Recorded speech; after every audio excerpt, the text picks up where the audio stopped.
Do you have a girl that you're talking to and you've already chased her quite a bit and you're damn near on the outskirts of being on the friend zone, and now you need to switch the power dynamic up and you want to change it to where she's into you?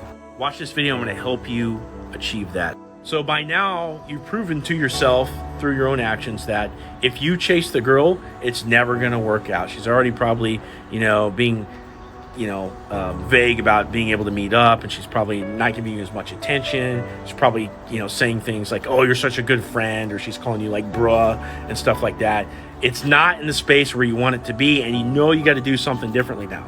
So your first set of instructions is that you need to stop chasing the girl. In other words, stop initiating all text to her. And now you're only going to hear from her when she reaches out to you. So this is going to kick off this time period of basically sitting around in silence. And hopefully you have a cool life and you're doing other stuff instead of just sitting around waiting for this girl. But inevitably, you're going to register the fact that it's going to feel like she's slipping through your fingers, that you're losing her because you're not talking. But what you're doing is you're beginning to flip this power dynamic. If you buckle during this time, you will stay in the friend zone. Stay strong. But inevitably, she's going to message you again.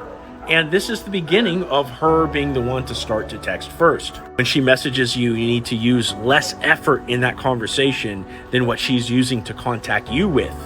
Okay, so you can't, she can't reach out to you out of nowhere just with a couple words and then all of a sudden you're like, boom, paragraph. Now, the other thing is your tone needs to be playful. You need to be able to start talking to her like a guy that is actually interested in fucking her would talk to her. You can't be overly empathizing. You can't be overly validating of everything she says. You can't talk to her like a friend. You need to be more direct and more playful. And when you start switching up your tone like this, for you, you're going to have imposter syndrome because it's going to be different than anything you ever did. But now she's going to challenge it and start to test you because she's going to try to see if this new you is actually real.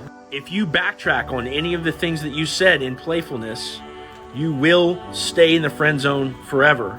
So you got to stick with it. You got to hold that tension, okay? And you got to be willing to lose her as a friend. You genuinely have to be willing to lose her. It's like, hey, either you're going to accept this new frame of me being the kind of guy that you actually like, or, because we're not going to be friends, or you're going to have to, we're just going to have to not talk. So you set the terms, and if you accept anything less, then that's exactly what you're going to get. So stop texting her first. Wait for her to text you. When she texts you, be playful. And then when she texts you, stay strong. Now, if you want help getting out of the friend zone and turning things around with a particular girl that you're into, click on my profile and click on the link and either book a call with me or apply for one-on-one coaching.